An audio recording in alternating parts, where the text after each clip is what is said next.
Hai guys, ketemu lagi bersama saya Aulia Stefani Purba dengan NIM 19061102227.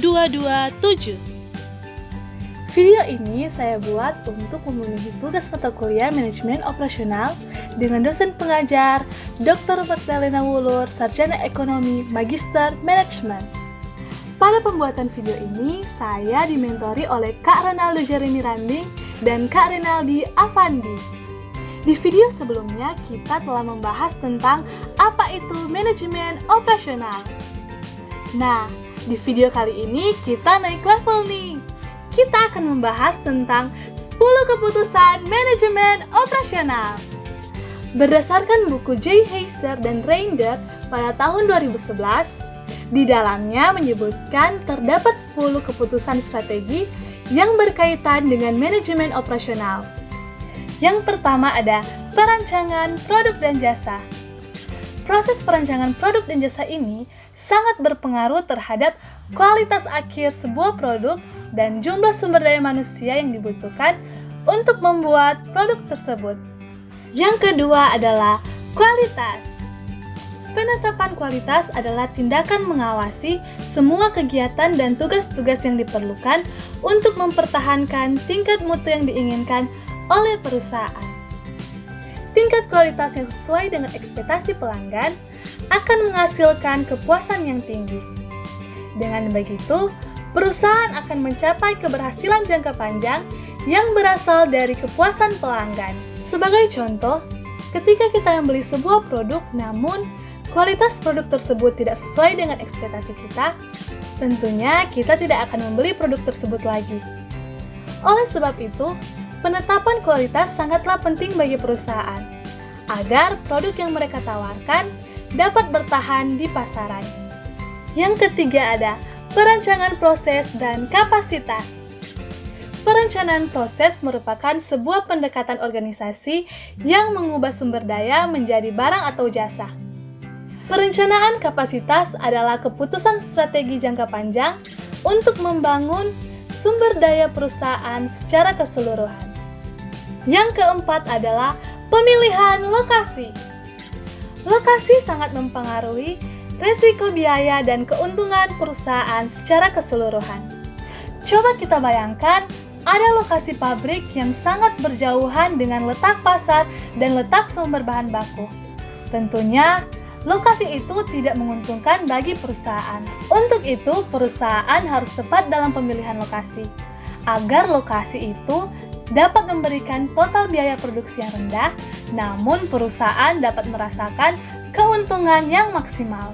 Kelima ada strategi tata letak atau layout. Perencanaan tata letak atau layout adalah susunan letak fasilitas operasional perusahaan, baik yang ada di dalam bangunan maupun yang ada di luar. Tata letak merupakan suatu keputusan penting yang menentukan efisiensi sebuah operasi dalam jangka panjang. Yang keenam ada strategi sumber daya manusia dan rancangan kerja. Strategi sumber daya manusia adalah mengelola tenaga kerja dan merancang pekerjaan sehingga orang-orang dapat diberdayakan secara efektif dan efisien. Sedangkan rancangan kerja adalah suatu pendekatan yang menetapkan tugas-tugas yang terkandung dalam suatu pekerjaan bagi seseorang atau sebuah kelompok. Ketujuh ada manajemen rantai pasok. Manajemen rantai pasok atau supply chain management adalah mekanisme yang menghubungkan semua pihak yang bersangkutan dan kegiatan yang terlibat dalam mengkonversikan bahan mentah menjadi barang yang jadi. Yang kedelapan ada persediaan, perencanaan kebutuhan bahan baku, dan JIT atau Just in Time. Persediaan didefinisikan sebagai barang, bahan-bahan, atau aset yang dimiliki oleh perusahaan untuk digunakan di masa yang akan datang.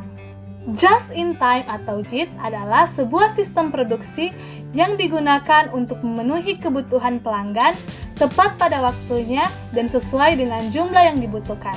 Yang kesembilan adalah penjadwalan. Penjadwalan adalah kegiatan yang penting dalam proses produksi ataupun pekerjaan suatu proyek. Penjadwalan digunakan sebagai dasar untuk mengalokasikan sumber daya pabrik seperti mesin dan peralatan produksi, merencanakan sumber daya manusia yang akan digunakan, pembelian material, dan merencanakan proses produksi. Yang ke-10 adalah perawatan. Pemeliharaan atau perawatan adalah serangkaian aktivitas yang menjaga fasilitas dan peralatan agar senantiasa dalam keadaan yang siap pakai untuk melaksanakan produksi secara efektif dan efisien sesuai dengan jadwal yang telah ditetapkan dan berdasarkan standar. Fungsi dari pemeliharaan adalah agar dapat memperpanjang umur ekonomis dari mesin dan peralatan produksi yang ada, serta mengusahakan agar mesin dan peralatan produksi tersebut selalu dalam keadaan optimal dan siap dipakai untuk pelaksanaan proses produksi. Sebagai contoh, ketika kita memiliki motor, kita harus mengganti oli sebagai bentuk pemeliharaan. Jika kita lupa atau tidak mengganti oli, maka mesin motor tersebut akan mudah rusak, atau umur ekonomis dari motor tersebut akan berkurang. Sama halnya dengan mesin dan peralatan produksi. Jika tidak dirawat dan dipelihara dengan benar, maka umur produksi mesin dan peralatan tersebut akan semakin berkurang. Nah, gimana teman-teman video kali ini? Semoga bermanfaat ya. Di kesempatan kali ini, saya mengajak teman-teman sekalian untuk tetap menjaga kesehatan dan mengikuti protokol kesehatan dari pemerintah di masa pandemi, agar kita semua tetap boleh produktif di masa ini. Jangan lupa pakai masker, rajin cuci tangan, dan jauhi kerumunan. Stay safe, stay healthy, see you!